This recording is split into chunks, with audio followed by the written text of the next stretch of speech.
como você está? Este é o 10% Mais, um espaço que a gente ocupa para falar sobre saúde mental, comportamento e longevidade, porque nós queremos viver mais e melhor. Hoje recebo aqui a médica geriatra Vitória Arbulu, uma profissional que dedica sua trajetória a compreender como envelhecemos e quais ajustes fazem real diferença na nossa autonomia. A Vitória vai falar, entre outros temas, sobre a perda da funcionalidade no dia a dia, no nosso cotidiano e na vida social. Assuntos que tocam famílias inteiras. Seja muito bem-vinda, Vitória Arbulu. Oi, Abigail, é um grande prazer estar aqui. Obrigada pelo convite. É um tema assim que eu amo falar, então acho que às vezes o tempo que a gente está aqui é sempre pouco, diante de um tema tão importante que a gente tem que cada vez mais aí dedicar a nossa atenção e nosso carinho. Eu quero agradecer muito e contar para vocês aqui que estão nos assistindo e nos ouvindo aqui no 10% Mais, eu encontrei a doutora Vitória num congresso que eu participei recentemente e ela me chamou muita atenção, primeiro por ser uma médica jovem e por falar de um assunto com tanta propriedade. E aí eu pensei logo, vou chamar a Vitória para que as pessoas conheçam um pouco mais da história dela, né, e do assunto que ela fala sobre longevidade, envelhecimento, com tanta propriedade. Vamos começar, né, já que eu falei que você é nova e realmente de onde vem essa paixão pela geriatria, né, por assuntos como longevidade, envelhecimento, perda de autonomia? Então vamos lá. Eu assim, hoje, né, olhando lá para trás, eu percebo que a influência do convívio com a minha avó, com a minha bisavó, foi muito importante para mim. Na época eu não me dava conta. Foi minha bisavó que falava assim: ah, você tem mãos compridas, mão de médica. Eu acho que isso acabou ficando um pouco na minha cabeça. Então eu sempre tive um olhar de atenção, né? Para essa faixa etária. E aí sempre pensei na questão de medicina, né? Isso foi uma escolha fácil para mim. E aí, quando eu tive conhecimento, né, e contato na residência de clínica com a geriatria, eu me apaixonei.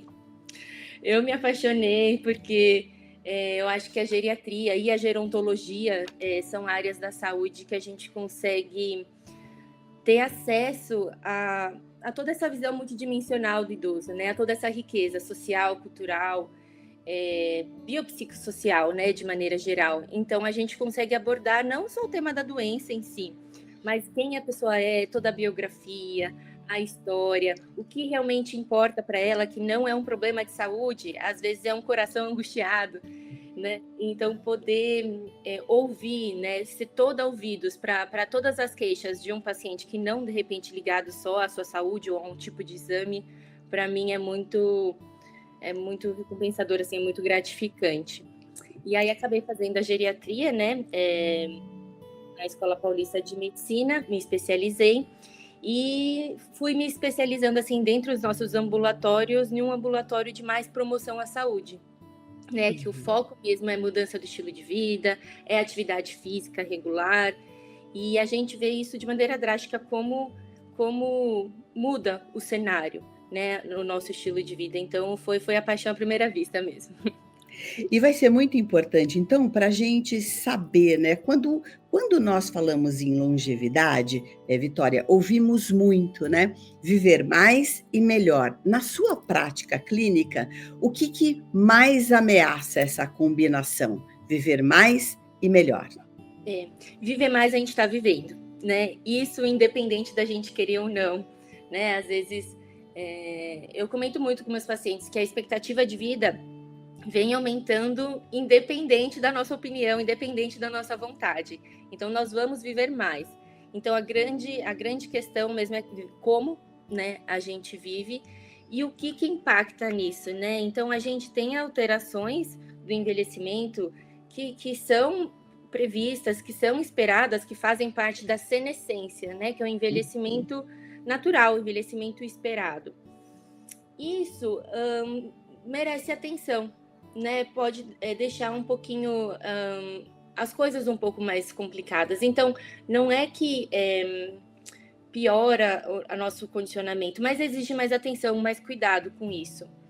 E aí, alterações físicas, geralmente, alterações cognitivas, alterações sensoriais, muitas vezes, e às vezes até questão de menor participação social acabam piorando, né, agravando de modo geral a nossa funcionalidade.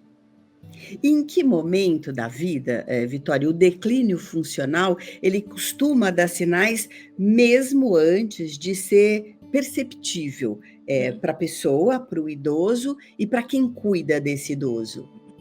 Tá.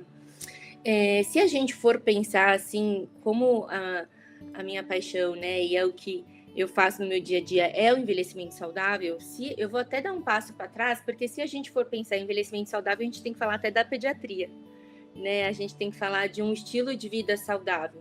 Se a gente for pensar assim, as primeiras fibras os princípios, né, da aterosclerose aparecem na infância, né? 3 anos, 8 anos, a gente já tem alguns sinais, né, do que vai vir a ser as placas de aterosclerose.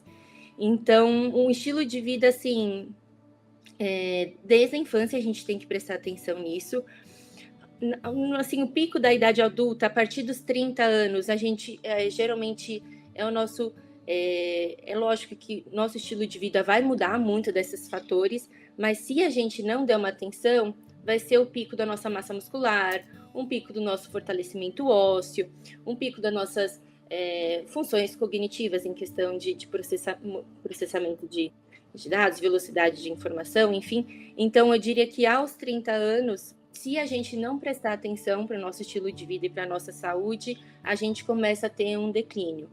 E a gente acaba tendo alguns steps, né? Aos 60, aos 70 anos. E como a medicina hoje, Vitória, define funcionalidade e por que ela se tornou um dos marcadores centrais da qualidade de vida na velhice? Tá. A funcionalidade vem um pouco das nossas capacidades físicas e mentais, que a gente se apoia em determinado tempo, né? E isso, a relação e a interação com o nosso ambiente, seja o território, seja o nosso contexto financeiro, social, cultural. Então, a funcionalidade, assim, eu acho que é o que mais representa o como a gente envelhece, né? Se for para a gente ter foco em alguma coisa que a gente precisa prestar atenção, precisa trabalhar e precisa dedicar nosso tempo, é a funcionalidade. É a funcionalidade que vai falar para a gente se a gente vai conseguir se mover, se a gente vai conseguir interagir, ter nossas conversas, se a gente vai conseguir se lembrar e ter nossas memórias, né? Então, isso tudo que faz sentido para a nossa vida, né? Então, a funcionalidade, assim, hoje em dia é um dos principais fatores que a gente tem associação com o envelhecimento saudável. O que é que você já presenciou na sua atividade, né, na clínica, que quando chega um paciente que você identifica, né, tem lá indicadores da parte funcional e que as famílias ignoraram até por falta de informação? A gente avalia algumas questões que são muito importantes, né, para essa questão de envelhecimento saudável. A gente pode citar um pouco a questão cognitiva, e aí a questão da cognição está muito associada aos nossos sentimentos, né? Então, se a gente está estressado, se a gente está ansioso, se a gente está preocupado. A nossa cognição, que a gente associa muitas vezes à nossa memória, mas é muito maior do que isso, enfim, tem várias questões, mas para a gente simplificar aqui, prestar atenção como é que está o humor, né? Às vezes a gente acha que o idoso está um pouco mais irritadiço, está um pouco mais impaciente, está um pouco mais rabugento, mas a gente tem que ter atenção a isso mesmo, né? Como é que está o sentimento, como é que a pessoa está se sentindo, se ela está interagindo bem, se ela está evitando ter encontros familiares. As questões sensoriais são muito importantes, se está ouvindo bem, se está conseguindo se comunicar bem, Se está se mantendo peso, às vezes começa a perder peso, e isso é um sinal de fragilidade que a gente às vezes deixa passar batido, né? A questão da locomoção, às vezes, velocidade de marcha que a gente usa, né? A velocidade com que a pessoa se levanta, a velocidade com que a pessoa atravessa um cômodo, quantas vezes ela tem caído, se ela tem quedas frequentes, é um sinal muito alarmante. Então, são algumas coisas que às vezes passam batido, que a gente acha que está associado ao envelhecimento normal, e nada disso, né? Não está considerado envelhecimento normal nenhuma dessas condições. Essa perda funcional, desculpe, ela pode ser acelerada por fatores biológicos, mau hábitos ou pelas doenças crônicas mal controladas. É um pouco disso tudo, né? A nossa funcionalidade, a gente sabe que tem a senescência, então, né? Que são essas adaptações ao envelhecimento, mas a gente tem muito da senilidade, que é o envelhecimento patológico, né? As doenças que têm maior risco com a idade, mas que muitas delas são preveníveis, né? Então, o que acaba atrapalhando um pouco a funcionalidade é as doenças crônicas não transmissíveis, né? Às vezes uma pressão alta, um diabetes não controlado, que vai repercutir lá na frente. Às vezes uma não atenção ao fortalecimento muscular, e isso vai diminuir a disposição, assim, de maneira geral, mas principalmente a força, né? A gente acorda já levantando da cama, isso já exige uma musculatura. Então, se fosse para falar assim, o que mais impacta mesmo a funcionalidade seria a questão muscular, principalmente, a questão sensorial, né? E essa questão da interação social também. E muitos perguntam, né? Eu imagino, chegam numa consulta para você e dizem: o que é que eu posso fazer? O que está ao meu alcance, independentemente da minha idade? Existe algo simples que essa pessoa pode começar a fazer para até afastar essa para trazer para perto dela essa funcionalidade? Uhum, sim. Eu diria assim que agora a medicina está voltando para o básico também, né? Diante de toda a tecnologia, diante de toda a fonte de informação, a gente está voltando para o básico, que é sono, alimentação e atividade física. Isso eu acho que tem certas dificuldades, a gente sabe questão social, cultural, enfim, e as dificuldades de cada cenário, mas a gente tem um olhar atento ao que a gente come, como a gente dorme e que tipo de exercício e como a gente se exercita é fundamental. Então, isso, a gente tem estudos que mostram que mesmo os pacientes com 80 anos, 90 anos, que começam uma prática de atividade física nova, eles vão ter benefícios na qualidade de vida, né? Então, a gente sabe hoje que não importa a idade, o paciente pode chegar para mim com 90 anos, eu vou tentar convencê-lo a começar uma prática de atividade física, seja uma fisioterapia, um pilates, algo assim. É fácil convencer um paciente de 90 anos a ir para o pilates, a ir para a musculação, esses conceitos que nós estamos falando aqui, né, de uma vida saudável, de uma longevidade. Aos 80 anos, aos 90, como é que é a compreensão desse paciente, Vitória? Não é uma tarefa fácil, é um desafio diário, eu diria. A gente sabe que a mudança de comportamento dificilmente vem de fora, né? Então, a ideia, né, dos profissionais da saúde da área é tentar sensibilizar e achar coisas que realmente motivem a mudar um estilo de vida, que é muito mais fácil a gente ficar sentado no sofá, né? Ainda mais se ficou assim uma vida inteira. Então, a ideia é primeiro a gente informar. Eu acho que o primeiro fator assim que a gente tem que fazer para desmistificar, para falar que sim, todos precisam fazer atividade física, não é só caminhada no quarteirão, precisa mesmo de musculação, né? A academia hoje em dia não tem idade, graças a Deus, todo mundo precisa puxar ferro mesmo, né? Então, primeiro a informação, depois é trazer um pouco para a vida, né, daquele paciente, para a rotina, para o cotidiano dele, para aquela perspectiva, o porquê que aquilo faz sentido. Então, não é um aumento de força muscular, né? Não é uma mudança na fita métrica de mudança corporal. É ele não precisar de ajuda para levar uma cadeira de praia para ir na praia. É ele poder subir um lance de escadas quando for em um evento social, né? É ele poder se vestir sozinho sem precisar de ajuda para colocar, botar o sutiã. Então, assim, isso em diferentes níveis, mas é poder ter uma prática de atividade física com a família. Então, acho que está muito mais isso associado. E aí, o bom da geriatria, da gerontologia, de conhecer o contexto, a biografia, para a gente ver o que realmente importa. Porque isso é muito individual de cada um. Né? Cada um vai achar o que te move, o que te faz mudar, o que faz valer a pena, né? Ter esse esforço que a gente sabe que não é fácil. De certa forma, você usar o desejo do paciente, né, aliar a prática de um esporte, por exemplo. Você não quer segurar os seus netos, né? Precisa ter força. Então, é trazer um pouco desses desejos para a forma de vida desse paciente. Exatamente. Eu não tem como eu não falar da minha avó, né? Porque eu lembro dela imediatamente, assim. A minha avó praticava atividade física na época do colégio dela, hoje em dia ela está com 85 anos, né?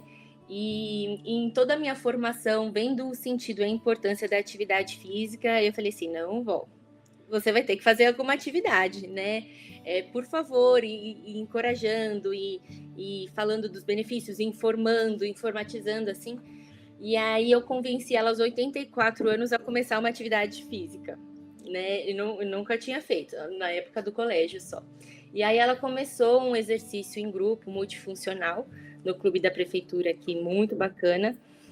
E aí eu fico brincando, né? Porque, assim, os testes físicos dela melhoraram em todos. Então, ela levanta com mais agilidade, ela caminha mais rápido, diminuiu o risco de queda, ela tá com mais equilíbrio.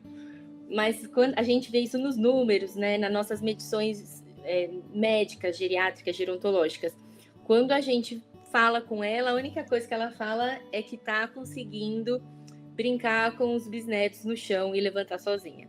Então, ela fica ali algum período da tarde brincando com eles no chão. E isso possibilitou uma integração, uma sociabilidade, né, uma aproximação intergeracional.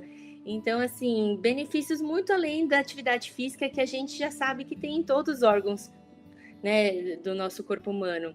Então, assim, é muito bacana. Você falou que a sua avó hoje pratica atividade física num espaço da prefeitura, aqui em São Paulo. Alguns espaços, eles já existem há algum tempo, outros, você tem conhecimento, Vitória, que estão se preparando para receber mais essa população, que a cada ano fica num número maior?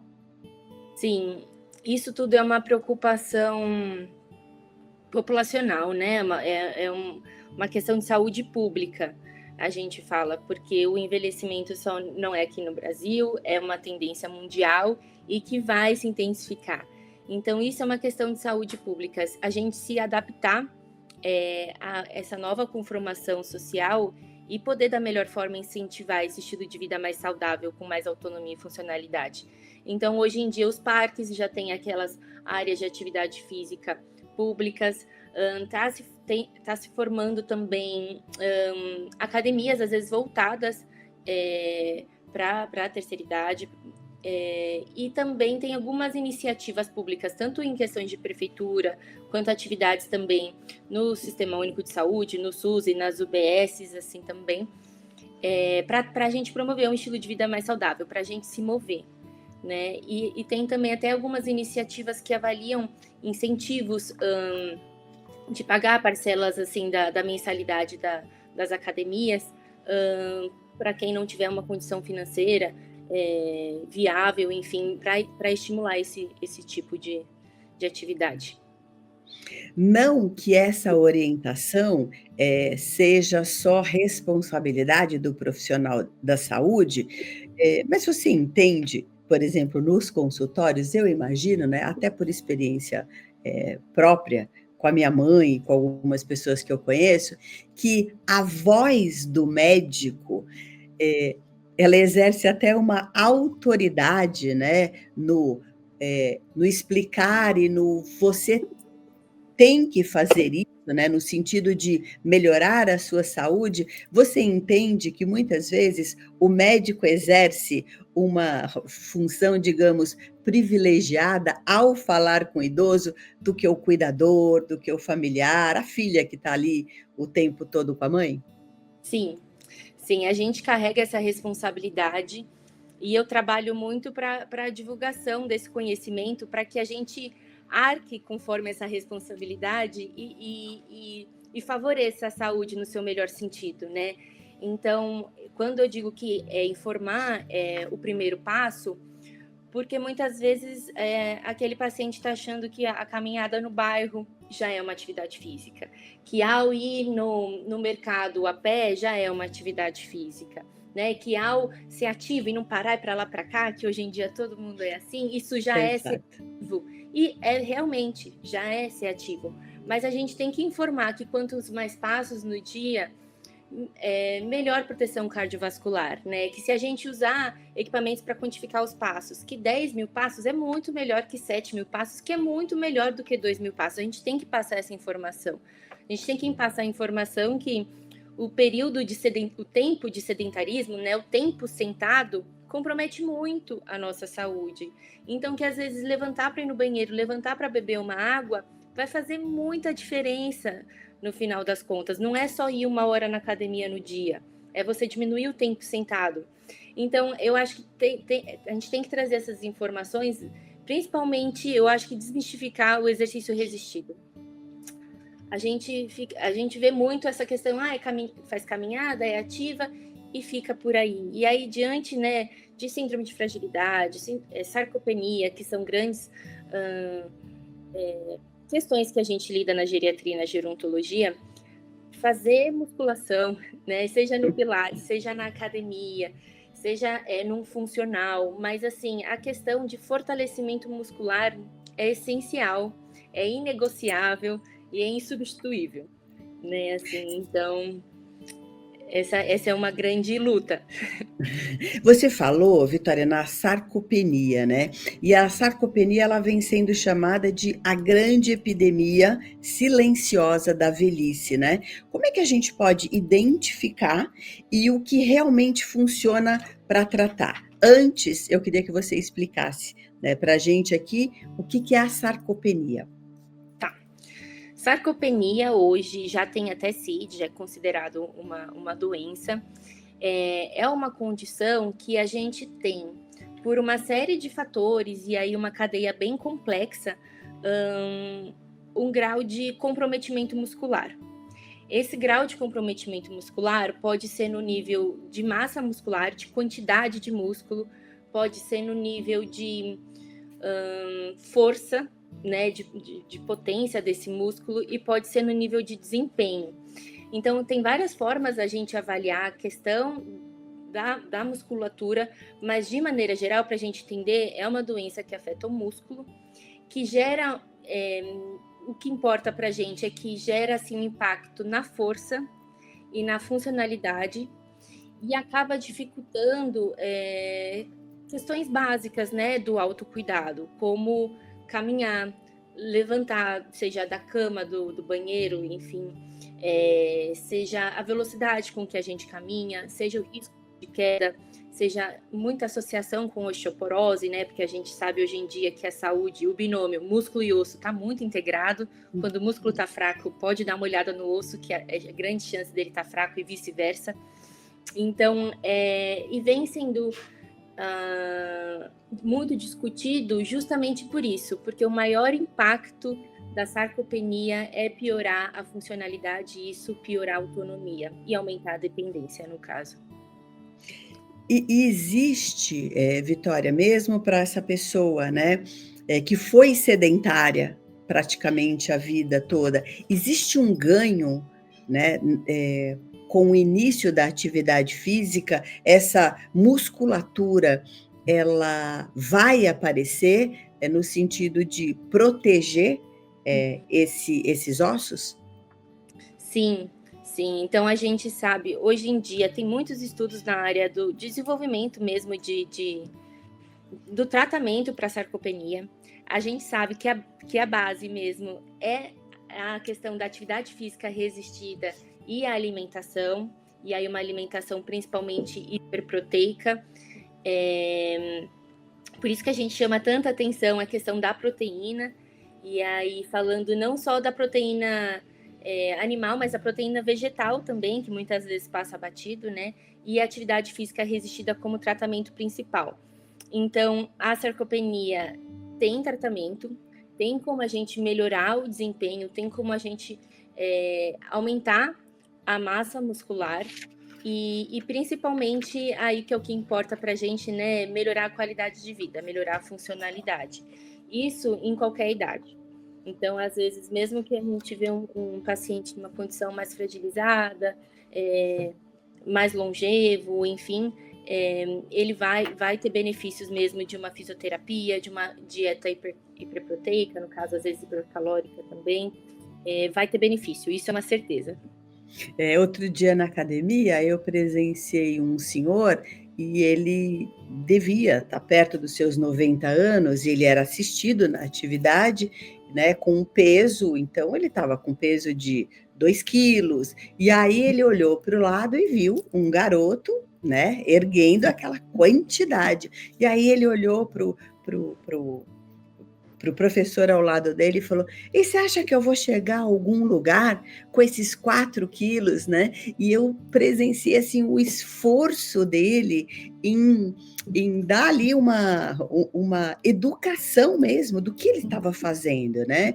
E aí ele começou a falar nome de músculos, nome da parte do corpo humano, o que aquele peso, né? E não era só o menor peso que ele estava reclamando, era o que o benefício, o que o músculo dele ia receber como benefício.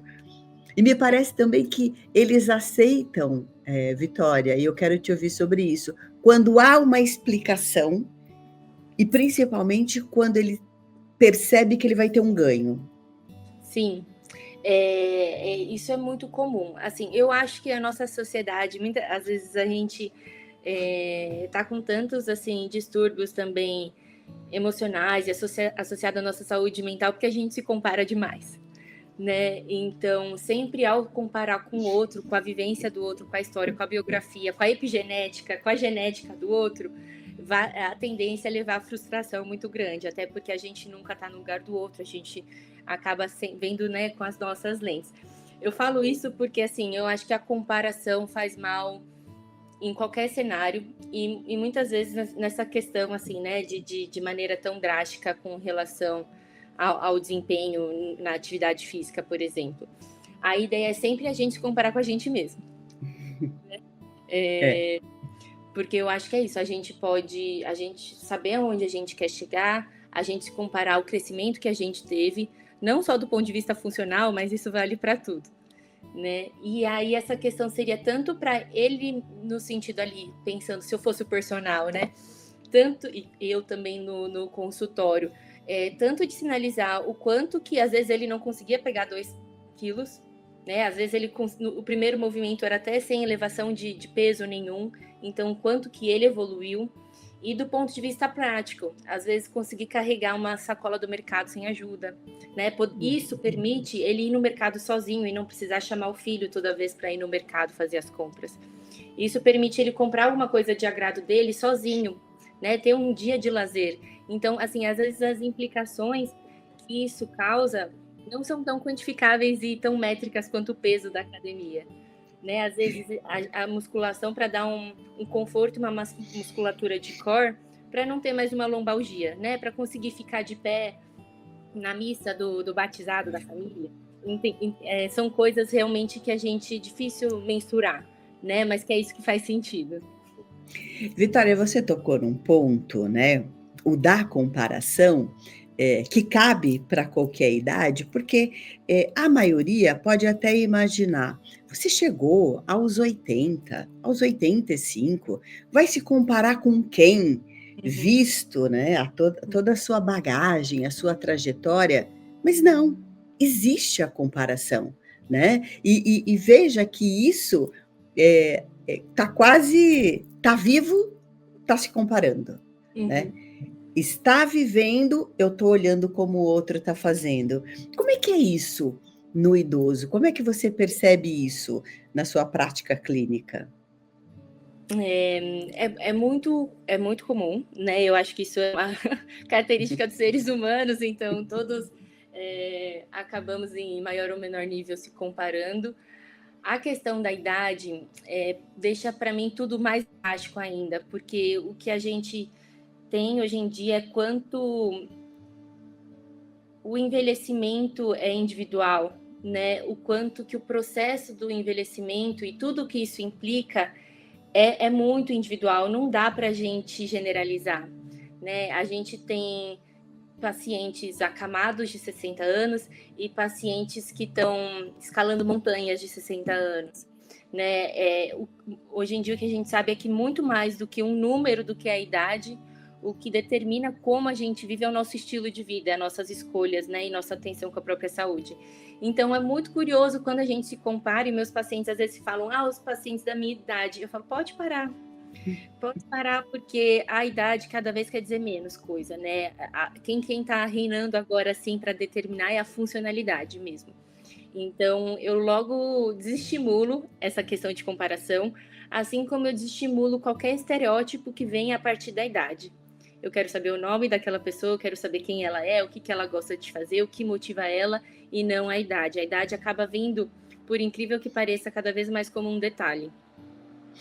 Que histórias são ouvidas, né, no seu consultório, de antes e depois, que você chega no final do dia, no final da semana, ou numa conversa com os amigos e reforça a tua escolha por essa especialidade, pela geriatria? Uhum. Olha, eu tenho que dizer que é uma gratificação diária. Assim, é lógico que a gente tem cenários difíceis, cenários complexos, né, com muitas comorbidades, muitas doenças, mas quando a gente consegue mudar um pouco essa chave de atenção para a própria saúde, de ter esse carinho, de ter de conseguir mostrar para o paciente a importância de se cuidar, a importância de se movimentar, o benefício é certo, assim, né? A gente nunca se arrepende de dar atenção e de cuidar da nossa própria saúde. A gente pode se arrepender de não ter feito a matrícula na academia, mas a gente nunca vai se arrepender de ter feito a matrícula na academia, né? E aí tem uma paciente que ela tem por volta aí de 70 e poucos anos, não que isso importe muito, e ela já tem um quadro de artrose de quadril bem avançado. E a gente estava falando para ela, né, sobre a questão de fazer exercício físico e fortalecer a musculatura para prevenção e até para controle da dor. E aí ela um pouco resistente, até que a gente convenceu ela a participar desse grupo de atividade física da prefeitura, que tem encontros cada duas vezes na semana. E aí, resumindo a história, ela, como um meio de promoção assim à saúde, de fortalecimento muscular, que é o importante, sim, mas as conversas, né, no meio da aula, os encontros que eles combinam fora essas atividades, e ela acabou conhecendo um parceiro, se deram super bem durante a aula, começaram a namorar. Ela começou, no começo ela ia com dor no quadril, né, no nosso consultório, por conta da artrose mal compensada e não fazer atividade física. Ela começou a voltar e falar, tô com dor. Quando a gente começou a perguntar o porquê, porque ela estava fazendo trilha com o namorado, né? Então, ela estava se exercitando mais. E aí, até, assim, por conta disso, a gente encaminhou ela para fazer a prótese de quadril, porque a gente sabe que ela tem mais muita vida pela frente. né? E com ali uma prótese, fazendo a reabilitação certinha, isso vai possibilitar mais vivência, mais experiência, mais conexão.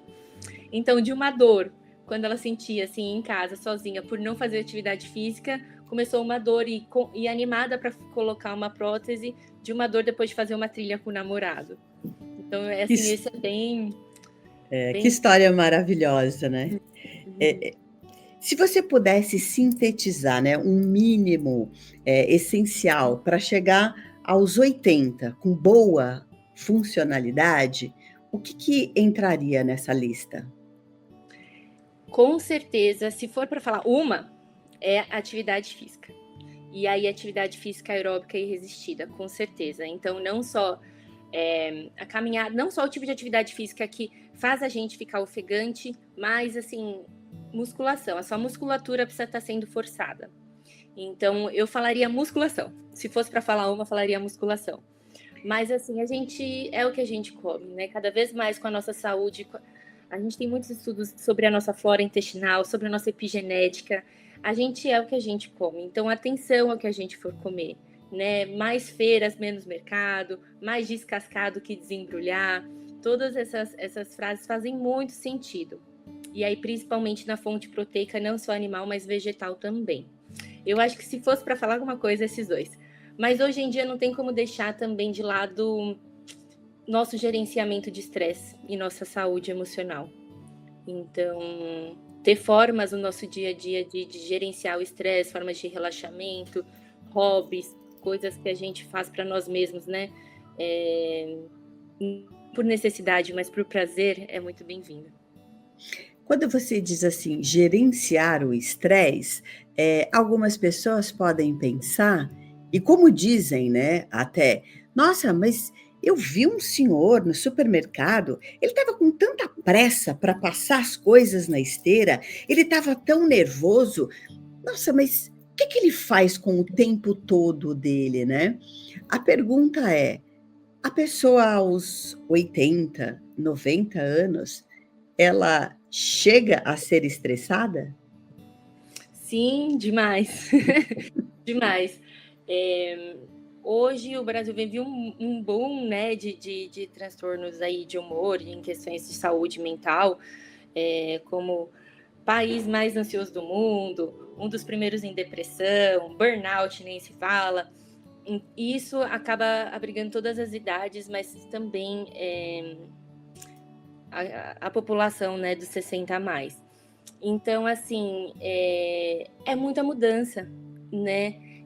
A gente, assim, quando a gente olha para a história da humanidade, nos nossos 400 mil anos ali, ou Idade Antiga, 4 mil anos antes de Cristo, a gente foi envelhecendo nos últimos 100 anos, né? Então, o nosso corpo está aprendendo a lidar com tanta transformação, com tanta mudança, né? E isso requer adaptação, requer energia.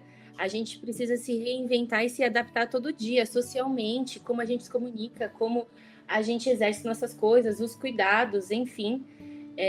Então, é um exercício diário. A população idosa enfrenta todas as faixas etárias têm, mas assim, essa questão de se adaptar com o próprio corpo, de ter que ter cuidados e algumas limitações, não é nada fácil. Às vezes o distanciamento dos filhos que estão, né, com a vida hoje corriqueira do trabalho, então às vezes, muitas vezes o isolamento social é muito mais presente, a sensação de não se sentir tão útil tem um impacto tremendo numa sociedade que valoriza tanto o trabalho, quando às vezes a gente se aposenta, às vezes a gente não consegue da mesma importância para alguma outra atividade quanto a laboral. Então, isso é um impacto tremendo, Assim.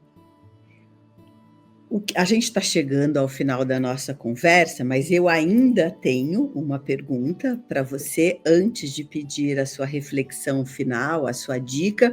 Eu queria que as pessoas, né? Eu quero que as pessoas que estão acompanhando essa conversa curtam esse conteúdo, compartilhe, porque certamente vai chegar aos ouvidos, né? Ou aos olhos de quem precisa saber um pouco mais sobre longevidade, funcionalidade, como é que se a gente está vivendo mais, como é que a gente faz para viver melhor. Você, como uma médica jovem, eu gostaria, o que você gostaria de dizer para os jovens, né? O que eles precisam saber hoje sobre o futuro do corpo deles? O que eles podem começar a fazer hoje, já que eles também estão envelhecendo? Uhum. Eu acho que é dar mais atenção à saúde, né? E isso o quanto antes melhor. Né? Não quer dizer que tem data para a gente se cuidar, mas sim, o quanto antes é melhor. Então, não importa se você tem 5, se você tem 10, se você tem 50, se você tem 100 anos, né? Atenção à própria saúde, atenção à atividade física, assim como escovar dente, assim como beber água. O nosso corpo precisa de atividade física e isso não está no nível de querer ou não querer, de gostar ou não gostar. A gente tem que dar a mesma relevância como beber água. Então, praticar atividade física, ter cuidado com a alimentação, porque o nosso corpo, né, nessa questão, está se habituando agora a lidar com tanta industrialização e agrotóxicos e microplásticos. Então, a gente está para ver ainda muito das consequências disso tudo. Então, ter uma atenção com a nutrição, ter um olhar gentil. Né? A gente muitas vezes tem um olhar gentil com o outro, mas não tem um olhar gentil consigo, assim, no sentido de se priorizar. Cuidar da sua própria saúde também é cuidar dos outros, né? Então, eu acho que é mais ou menos isso, assim, ter olhar gentil consigo mesmo, pensar na sua saúde física e na sua saúde mental. Fazer o básico, mesmo que tem tudo para dar certo. E vamos lá, para terminar, qual seria a sua dica 10% mais? O que é que você deixa aqui como reflexão? Vamos lá. O que eu deixo como reflexão é se escutar, né, para o próprio corpo. Às vezes o corpo dá sinais para a gente que não está bem, seja de saúde, seja a nossa questão mental também. Olhar para si como uma prioridade, assim como a gente tem prioridade do trabalho, prioridade de compromisso com os outros, o compromisso consigo mesmo deveria ser o mais importante, né? A sua hora de atividade física, a sua hora de relaxamento, a sua hora de preparar uma boa refeição, uma refeição equilibrada. Então, encarar assim, o compromisso com a própria saúde como a gente encara os tantos compromissos e desafios aí pela vida. Vitória Arbulu, eu queria agradecer por sua participação aqui no 10% mais. Obrigado por sua generosidade. Eu tenho certeza que muito do que foi dito aqui vai fazer sentido na vida de várias pessoas. Muito obrigada. Foi um grande prazer. Obrigada pelo convite. E obrigada a você que acompanhou essa conversa. Não se esqueça, curta, comente, compartilhe e até a próxima. Tchau, beijo, Vitória. Beijo, Tchau. Abigail. Tchau. Tchau.